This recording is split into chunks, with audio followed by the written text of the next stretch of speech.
चलिए आज आपको ले चलते हैं दो महिलाओं की दुनिया में। इनकी कहानियां तो बिल्कुल अलग हैं, लेकिन मंजिल एक ही सबक पर आकर मिलती है। एक ऐसा सबक जो शायद जिंदगी को देखने का नजरिया ही बदल दे। कभी सोचा है जब उम्मीदें एक पहाड़ की तरह सामने खड़ी हों, जब हर कोई आपसे कुछ न कुछ चाहता हो, तब कोई इंसान क्या करता है? ये सवाल सिर्फ एक सवाल नहीं है, बल्कि उन अनगिनत औरतों की अनकही कहानी है जो हर रोज इस बोझ को उठाती हैं। ये कहानी है उन अनकही मांगों की, जो प्यार के लिबास में तो लिपटी होती हैं, पर उनका वजन किसी चट्टान से कम नहीं होता। ये उन मांगों की कहानी है जो कभी जुबान पर नहीं आती, पर हर पल महसूस होती हैं। तो कहानी की पहली नायिका है निधि। जरा तसव्वुर कीजिए, वो अपनी रसोई में खड़ी है और उसे जरा भी अंदाजा नहीं है कि बस कुछ ही पलों में उसकी जिंदगी का सबसे बड़ा इम्तिहान शुरू होने वाला है। सोच कर देखिए, सिर्फ 2 घंटे और सामने है व्यंजनों की एक लंबी चौड़ी फौज। पनीर बटर मसाला, कुचुम्बर पापड़, धनिया की चटनी, राजमा चावल, आलू की टिक्की, अरे और 2 तरह का मीठा भी। उसकी सास ने तो जैसे किसी शाही दावत का मेन्यू ही थमा दिया था। ये सिर्फ खाना बनाना नहीं था, नहीं, ये निधि के सब्र और उसके स्वाभिमान का टेस्ट था। और ऐसे मुश्किल वक्त में, जब उसे सबसे ज्यादा जरूरत थी, उसके अपने पति ने हाथ खड़े कर दिए। अब निधि बिल्कुल अकेली थी, रसोई में बर्तनों और उम्मीदों के उस ढेर के बीच फंसी हुई। उसे कोई कोई रास्ता नजर नहीं आ रहा था। वो चारों तरफ से घिर चुकी थी। तो ये तो थी निधि की कहानी का एक हिस्सा। अब चलिए सिक्के का दूसरा पहलू देखते हैं और मिलते हैं शैली से, जिसकी दुनिया निधि की दुनिया से एकदम जुदा है। यहाँ उम्मीदों का बोझ नहीं, बल्कि हक जताने की एक अलग ही हकीकत है। शैली का अंदाज कुछ ऐसा है, मतलब उसके लिए दुनिया बस उसी के चारों तरफ घूमती है। अपनी चाची मीना की दिन रात की मेहनत उसके लिए कोई मायने नहीं रखती। एक मामूली सा सिरदर्द भी उसके लिए दुनिया की सबसे बड़ी मुसीबत है, जिसके लिए उसे फौरन तवज्जो चाहिए। और यहीं यहीं आकर इन दोनों कहानियों का फर्क साफ हो जाता है ना। एक तरफ है निधि, जो एक नामुमकिन लगने वाली मुश्किल का हल ढूंढ रही है, और दूसरी तरफ है शैली, जो जो खुद दूसरों के लिए एक मुश्किल बनी हुई है। एक है प्रॉब्लम सॉल्वर और दूसरी प्रॉब्लम क्रिएटर। कहते हैं ना, हर कहानी में एक मोमेंट ऑफ ट्रूथ आता है, एक ऐसा पल जब सच सामने आकर खड़ा हो जाता है।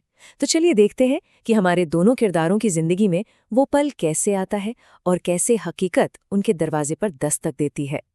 जब निधि को लगा कि सारे रास्ते बंद हो चुके हैं, तब उसने एक ऐसा रास्ता निकाला जिसके बारे में कोई सोच भी नहीं सकता था। उसने अपनी प्रॉब्लम को एक मौके में बदल दिया। सिर्फ एक डिश बनाई, राजमा चावल, और उसे लेकर पहुंच गई अपने पड़ोसियों के घर, और बदले में ले आई तरह तरह के पकवान। यह सिर्फ दिमाग नहीं था, यह समाज की, एक दूसरे के साथ की ताकत थी। दावत तो सज गई, सब कुछ एकदम परफेक्ट था, पर तभी एक आवाज गूंजती है।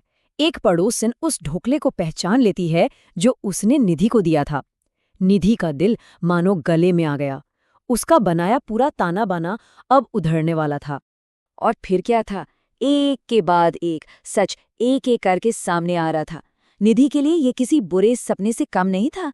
उसकी सारी मेहनत, सारी होशियारी सबके सामने तार तार हो रही थी। तो निधि का सच तो सबके सामने आया, लेकिन शैली के लिए सच का सामना हुआ एक बंद कमरे में, अकेले।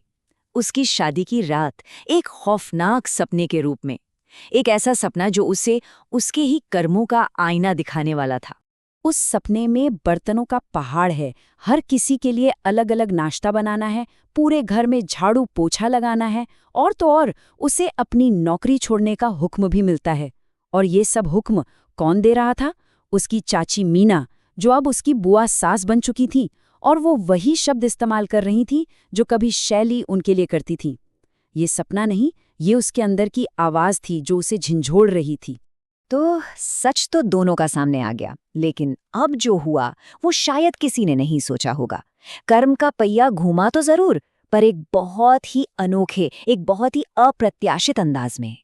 सबको लगा अब निधि की खैर नहीं, पर गुस्से की जगह निधि के मामा ससुर की आंखों में एक चमक थी, तारीफ की।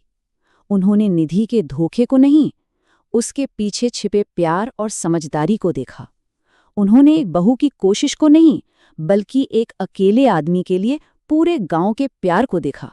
और ये तारीफ सिर्फ लफ्जों तक ही नहीं रुकी। उन्होंने फौरन एक चेक निकाला, 21,000 रुपए का। ये पैसे नहीं थे, ये निधि की समझदारी और उसकी कोशिश का इनाम था, एक सम्मान था। लेकिन कहानी यहीं खत्म नहीं हुई। इसके बाद उन्होंने जो किया वो तो निधि ने सपने में भी नहीं सोचा था। उन्होंने अपनी गाड़ी की चाबियां निकालकर निधि के हाथ में रख दी। ये सिर्फ एक कार नहीं थी, ये उसकी नेकी का सबसे बड़ा इनाम था। उधर शैली उस भयानक सपने से कांपते हुए जागी। आज उसकी शादीशुदा जिंदगी का पहला दिन था और उसके दिल में सिर्फ एक डर था कि अब उसके साथ भी वैसा ही सुलूक होगा जैसा वो मीना चाची के साथ करती आई थी। लेकिन उसे इंतजार था बदले का, और उसे मिली माफी। मीना ने, जो अब उसकी सास थीं, उसे न सिर्फ माफ किया बल्कि अपनी बेटी की तरह सबसे बचाया।